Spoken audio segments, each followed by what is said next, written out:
pemberitahuan kepada teman-teman, kalau Anda menolak pasal 55, Anda menolak tatib, berarti Anda menolak menciptakan parlemen yang bersih. Tugas DPD itu adalah bahwa mencoba menciptakan parlemen yang bersih. Salah satunya adalah di pasal itu. Dan saya bangga, kakak saya Pak Laude sudah turut mengamini bagian tadi. Jadi teman-teman ini kan begini, pembahasan tatib mereka ikut bahas. Yang nolak-nolak di luar ini ikut bahas. Termasuk tadi saya dengar ada satu acara di Atlet Senturi, Pak Laude ke sana ya? Saya ke sana. Diundang oleh salah satu anggota yang masih aktif, Pak Laude ya? Iya. Anggota yang masih aktif itu justru memimpin rapat untuk harmonisasi tata tertib. Dan anggota tersebutlah Pak Laude, Profesor John Piris, dia itu ketua PPU.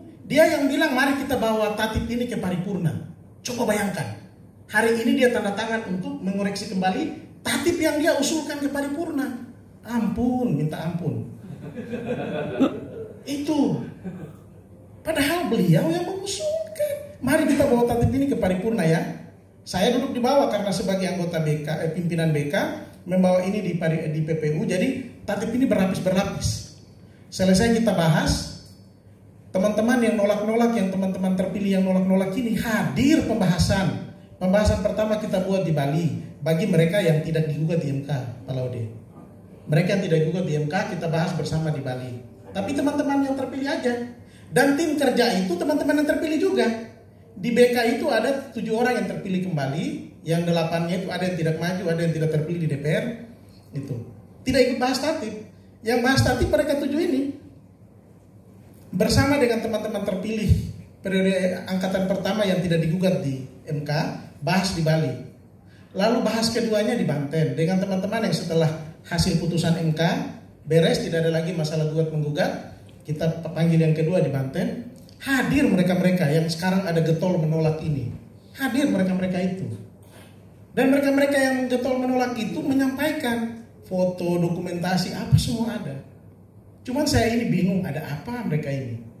Turut hadir tapi sekarang turut memberi masukan terhadap tatib, bahkan turut memimpin rapat untuk membawa tatib ini ke paripurna. Hari ini menolak. Hari ini bikin surat menolak. Hari ini menggalang dukungan menolak. Nah ini sebenarnya harus diketahui oleh teman-teman sebenarnya, teman-teman terutama teman-teman anggota yang baru. Karena itu saya sampaikan hati-hati, karena kalau tatib ini tidak jalan, bagaimana dengan Kalimantan Utara nanti? Bahaya. Bagaimana dengan teman-teman mau turun melaksanakan kunjungan kerja terutama di 4 wilayah khusus itu?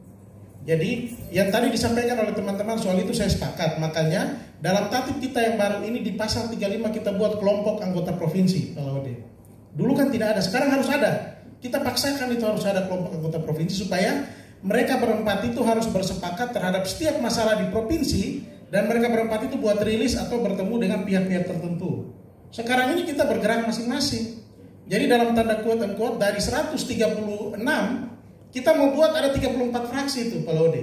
Jadi menjadi 34 kelompok anggota provinsi yang kuat, yang akan digilir pimpinannya setiap tahun. Tapi mereka ini yang nanti kemudian menjadi satu untuk menyikapi persoalan-persoalan daerah. Itu salah satu, karena kita merasa nanti ada satu anggota bicaranya sana, satunya ke sini, mending mereka kuat dalam satu kelompok anggota provinsi, dan mereka itu yang akan menyuarakan kepentingan-kepentingan rakyat. Nah, itu salah satunya. Lalu yang berikut, beberapa pasal-pasal yang lain juga yang kita tambahkan itu yang tadi disampaikan oleh oleh Pak Laude, oleh teman-teman yang tadi menyampaikan. Sebenarnya begini ya, kali ini perbedaan Pak Laude, kali ini perbedaan antara pimpinan dengan anggota hampir tidak ada ya.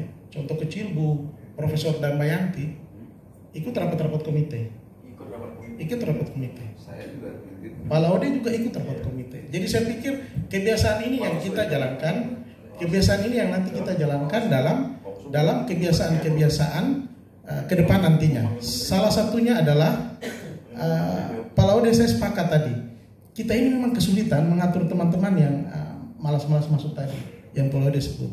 Karena kalau kemudian hanya hadir 10 orang, tidak quorum, menterinya harus tunggu dan lain sebagainya. Tetapi dengan kita mengumumkan nama-nama di dalam forum, sekarang mulai padat.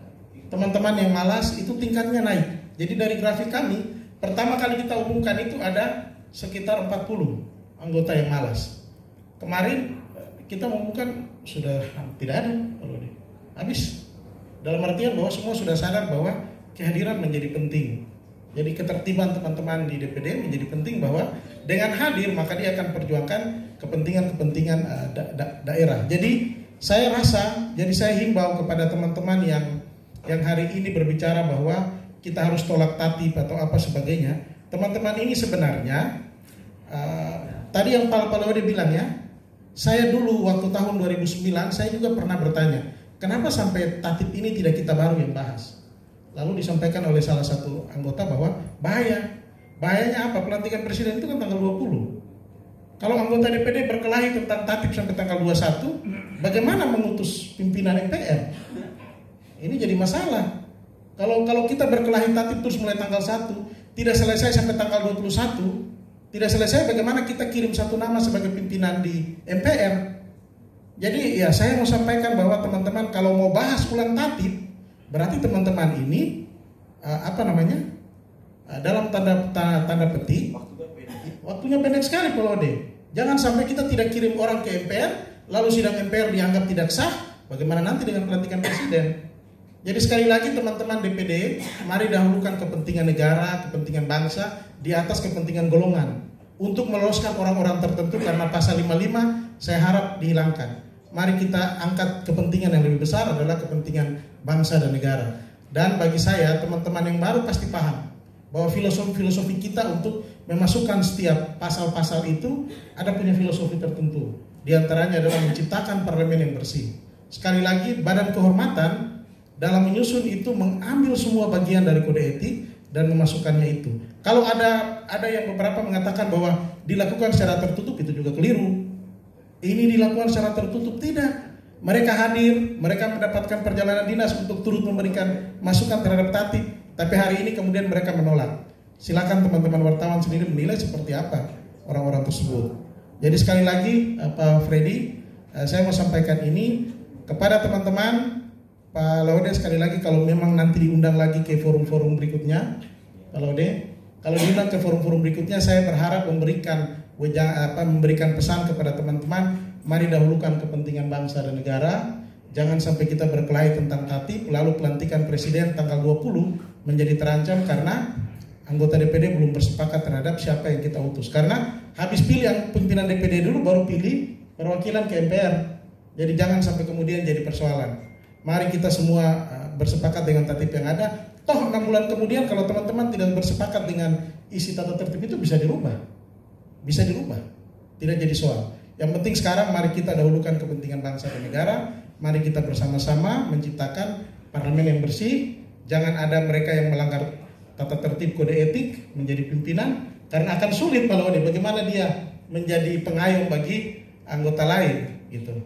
Kira-kira begitu dari saya. Baik, terima kasih, kita memberikan aplaus kepada